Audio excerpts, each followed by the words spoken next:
It's like, Yeah. and to that sport's credit, they've sort of like differentiated where it's like, oh, you guys want to just use all that stuff and make this unsustainable lifestyle maybe a little more sustainable through performance enhancing drugs. Yep. You go in this category.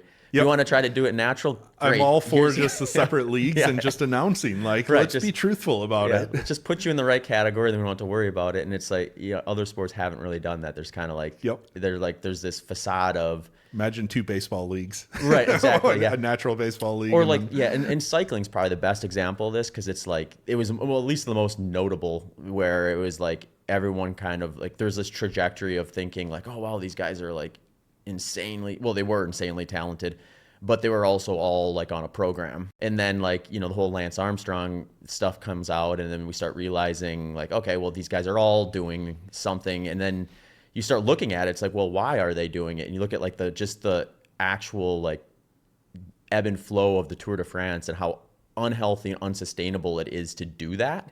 Yeah. It's like they probably, like if you take that one of those Tour de France athletes and have them do it natural versus doing it with some sort of performance enhancement, it's probably healthier for them to do it enhanced than it would be natural. Yeah. At least at the caliber they're trying to do it. Yeah. Granted, you could always ratchet things down, I guess. And They then would tear themselves apart. Right. Yeah. Mm-hmm.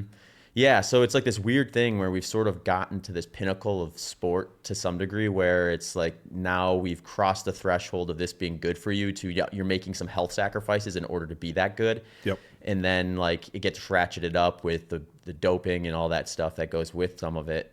So yeah, I would be excited for the sake of research. I would love to see a sport go all in and say, please enhance yourself as much as possible. Well, that's the enhanced games. And we are going, yeah. And we are going to monitor every single thing that you do for the sake of human performance research, because it's such you have to have extremes in science, right? And so like the testing ground is sports.